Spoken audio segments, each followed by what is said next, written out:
এক কোটি নাম বাদ, শুভেন্দুর দাবি ঘিরে ফুঁসে উঠল তৃণমূল। বাংলার রাজনীতি ফের তপ্ত, কারণ এবার নতুন বিতর্কের কেন্দ্রবিন্দুতে এসআইআর অর্থাৎ ভোটার তালিকার বিশেষ সংশোধন।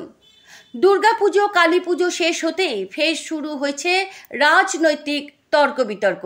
আপনাদের স্বাগত জানাই সারা বাংলা 24 চ্যানেলে। সবার আগে খবর শুধু সারা বাংলা 24-এ। চ্যানেলটি সাবস্ক্রাইব করুন, ভিডিওটি শেয়ার করুন, সবার আগে খবর পেতে থাকুন সারা বাংলা 24-এর সঙ্গে। বিজেপির দাবি, এই সমীক্ষায় বাদ পড়বে অন্তত 1 কোটি নাম।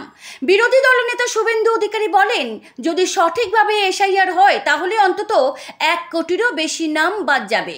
তার দাবি, মৃত ভোটার, ডুপ্লিকেট এন্ট্রি আর ভুয়ো নাম সবই বাদ যাবে।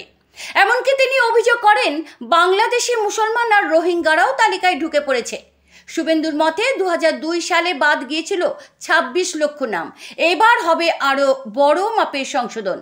বিজেপির এই বক্তব্য প্রকাশ্যে আসতেই ক্ষুব্ধ তৃণমূল শিবির। কলকাতার মেয়র ফিরহাদ হাকিম প্রশ্ন তুলেছেন, নির্বাচন কমিশন কি বিজেপির দাস?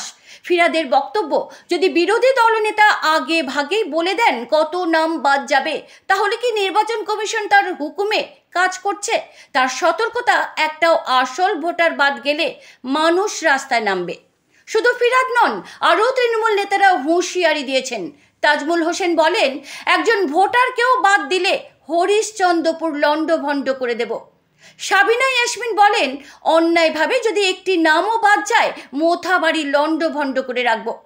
অন্যদিকে বিজেপির বক্তব্য, নিরপেক্ষভাবে সমীক্ষা হলে ভুয়ো নাম বাদ যাবেই। বিজেপি দাবি করছে, এতে কারো অধিকার কেড়ে নেওয়া হচ্ছে না, বরং প্রকৃত নাগরিকদের ভোটাধিকার রক্ষা করা হচ্ছে। কিন্তু প্রশ্ন একটাই, বাদ পড়া নামগুলি কি সত্যি ভুয়ো না রাজনৈতিক কৌশল? শেষ পর্যন্ত সিদ্ধান্ত নেবে নির্বাচন কমিশন।